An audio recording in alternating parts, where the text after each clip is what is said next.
Welcome everyone. Today's video is very important because today I'm going to discuss about interpreting the results of Dasha and Bhukti correctly. Many a times while we are doing a chart reading, we happen to apply all the principles correctly, yet the results of the Dasha and Bhukti, they look different than the application of the rules that we are applying. Under these circumstances, it creates doubts in the minds of the astrologer about the authenticity of his learnings and about the authenticity of the subject. But astrology can never be wrong. The person who is doing the chart reading could be wrong. So, what are the things that we need to know so as to reach upon the right conclusion of the Dasha and the Bhukti? For that, I will tell you certain things. So, first of all, you have to apply the principle of Sudarshan Paddhati here. Now, as per the Sudarshan Paddhati, you have to read the Dasha Bhukti from the ascendant, and then you have to read it from the moon sign, and then you have to see it from the sun sign. By moon sign, I mean to say that wherever your moon is, rotate the entire chart to the keeping your moon into the ascendant and then read the chart as per the Dasha and Bhukti. And similarly, wherever your sun is, rotate the entire chart by keeping sun in the ascendant and then read the results of the Dasha and Bhukti, and then you can interpret the results very, very accurately. But despite the fact of applying this principle, many a times it will give us confusions. The reason is that suppose a particular planet is functional malefic through your ascendant, but it is functional benefic through your moon sign or through your sun sign. Under these circumstances, we will get confused about interpreting the results of that planet. So, what to do in these circumstances? For this, the thing is that you have to first of all club the planets into two categories. The first category is the Devya category, and another one is the Asuri category. The planets falling in the Devya category are friendly to each other, and whatever planets are yogkari in their ascendants will be beneficial in other planets in the same category. And the planets falling in the Devya category are Jupiter, Mars, Sun, and Moon. So by this I mean to say, if your ascendant happens to be of Cancer, of Leo, of Aries, of Scorpio, of Sagittarius, or of Pisces, under these circumstances, they fall in the Asuri category, and the Dasha would be more or less the same in this case, because Yogkari and beneficial planets will be always same in this category. Similarly, in the Asuri category, we have kept Saturn, Venus, and Mercury, that is the signs of Capricorn, Aquarius, or Gemini, or Virgo, or Taurus, or Libra. When they happen to fall in the ascendant, then we say that the planets are falling in the Asuri category, and the functional benefic planets or the Yogkari planets here will always be beneficial in the planets in the same category. So this is how you have to see. Now the next step is to see that out of the ascendant, sun and moon, what is the majority of the category? Suppose your ascendant falls in the Devya category and your sun and moon falls in the Asuri category. In that case, the reading has to go by the readings of sun and moon. And suppose your majority is falling in the Devya category. In that case, you have to go by the readings of the Devya category. Now, this is going to be more clear to you if I explain this to you with the help of a couple of examples, which I'm going to share with you through this video. So now let me put it on the screen share. So this is first, let's go by the first slide. So in the first slide, I have clubbed the planets into the Devya signs, that is Jupiter, Sun, Moon, and Mars signs. They fall in the Devi category.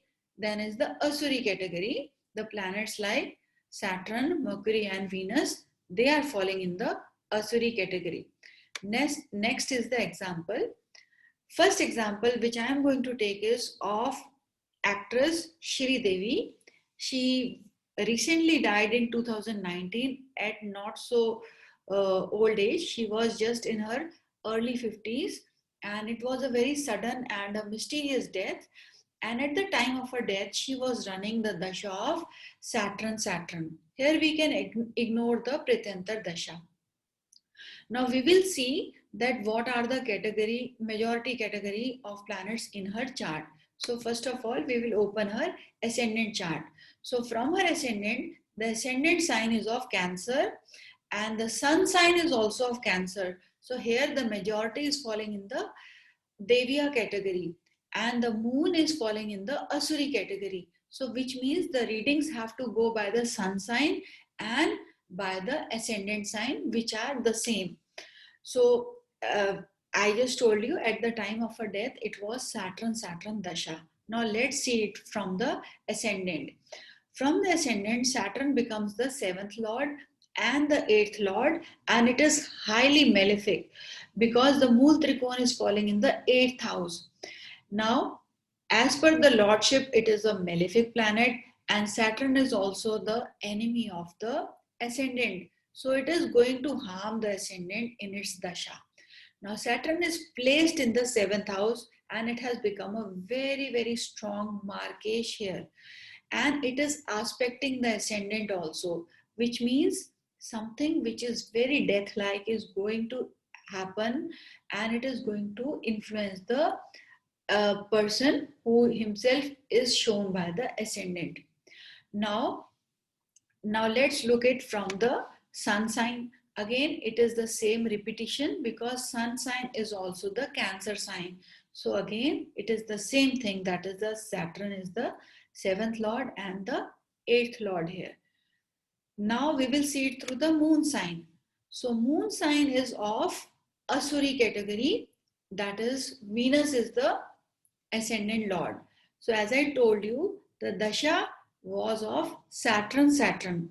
In this case, Saturn is become highly beneficial because it is Yogkari. By being the lord of the 9th house and the 10th house, Saturn has become a Yogkari planet and it is placed in the 7th house. So it is not going to harm the ascendant. So here it is not showing the results that happened with the actress. It is not showing death here. Rather, it is showing some kind of career related gains which are going to happen. So we can ignore the moon chart here and we can go by the readings of the sun chart and the ascendant chart, because from those two ascendants it is showing that something serious is going to happen. But from the moon chart, nothing serious is shown because Saturn is friend to the ascendant and it is Yogkari and it is aspecting the ascendant. So it is showing positive results to this person as per the moon chart. So you can simply ignore the moon chart. Now let's come to the second example of a native who lost his job under the dasha of Venus Saturn. So this is the ascendant chart of this person. So here, as I told you, the dasha running was of Venus Saturn, and Saturn is the ascendant lord. And before beginning this video, let's first see the sun sign.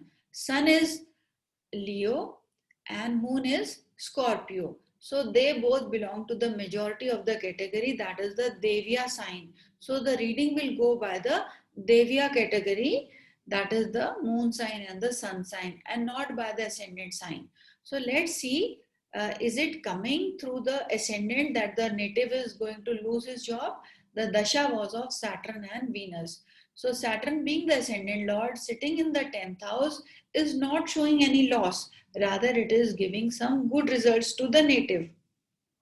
Similarly, Venus is a Yogkari planet in this case by being the lord of the Kendra and of the trine, it has become Yogkari and sitting in the 6th house. It is not promoting loss of job here as per the ascendant chart. Now let's look it from the moon chart. As I told you, the readings have to imply through the moon chart. So the dasha was of Saturn and Venus. So here Venus has become the 12th lord. So it is a malefic planet here and sitting in the 9th house, which is 12th to the 10th, which means some kind of loss is predicted in the dasha of Venus. Then the Antardasha was of Saturn, and Saturn is the 3rd lord.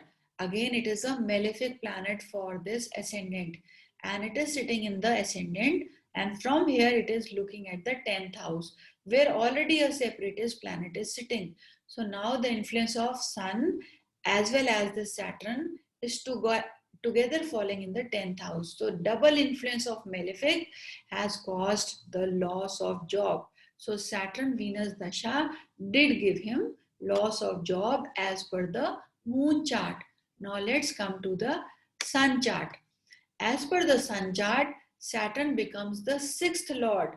So again, it is a functional malefic planet for this ascendant, and Venus becomes the 3rd lord. Again, it is a functional malefic planet for this ascendant, and Venus is sitting in the 12th house of losses, and Venus is also the 10th lord. So which means some kind of loss related to work is certainly looking likely in this case. And Saturn being the malefic lord, functional malefic lord, and is aspecting the 10th house is again causing some kind of difficulty in the career front. So it is showing some kind of losses related to work. So as per the sun chart and as per the moon chart, there is some crisis or losses related to job which can be ascertained through these two ascendants. Now we will go by the majority of the ascendant, that is sun and the moon ascendant here. Now let's look at the third example. So this example is of a girl who was born in the dasha of Mercury when it was only 3 years of that dasha remaining, and she developed a mental disorder which is called as lunacy. So she was having some mental issues, and that developed in the dasha of Venus Saturn again in this case. So first of all, we will see what is the majority of the ascendants here.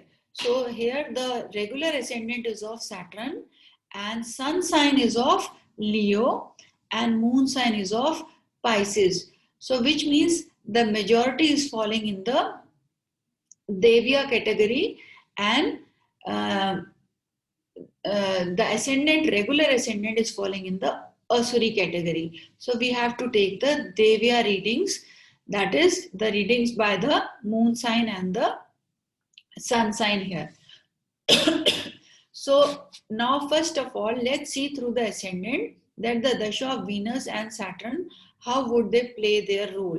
So here in this case, Saturn being the ascendant lord is sitting in the 2nd house, is not going to harm the native because it is the ascendant lord itself. Then comes the Venus. Venus is Yogkari in this case by being the lord of the 5th house and the 10th house, and sitting in the 9th house. It is not bad in this case. So it is not showing lunacy as per the ascendant chart. Now let's see as per the moon chart. So now let's see it as per the sun chart. So sun is falling in the Devya category of ascendants, and as per this, Saturn has become functional malefic by being the 6th lord, and it is placed in the 7th house as a very strong Marak planet. So, and it is not friends with the ascendant, and it is looking at the ascendant. So thereby it is causing some problems to the native.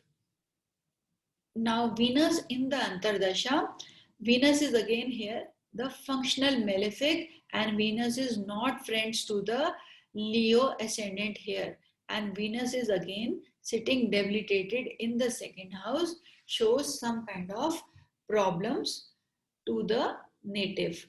So this is not looking good in Saturn and Venus Dasha Bhukti. Now let's see as per the moon chart. So as per the moon chart, Saturn becomes the 11th lord and it has become functional malefic, and it is sitting in the 12th house. It is not looking very positive here, and it is also getting the affliction of Mars through the 5th house. So Saturn has turned very malefic in this case. And similarly, Venus, being the 8th lord, is sitting in the 7th house, is again a malefic planet for this Pisces ascendant, as Venus doesn't consider Jupiter as its friend. So neither Saturn considers Jupiter as its friends, nor Venus considers Jupiter as its friend, and both of them are functionally malefic in this case, and thereby it has caused lunacy to this person. We are not going to get into the combination for lunacy in this case, but definitely why it happened in the dasha of Saturn and Venus, that can be explained through this rule, where we have to imply the majority of the ascendant that is falling in the moon sign, sun sign, and the ascendant sign. So whatever be the majority, that you have to take, and then you have to conclude the results of the Dasha Bhukti. So friends, this was all about this concept. I hope you must have followed this concept, and please do write about your thoughts on this video, and please do apply it in your charts and tell me how it is working in your charts. How were the results of certain dasha bhuktis as per this rule, and I will be glad to hear you out. Thank you all for listening, and please do share this video with your friends so that they can also gain through this concept. Thank you all for listening.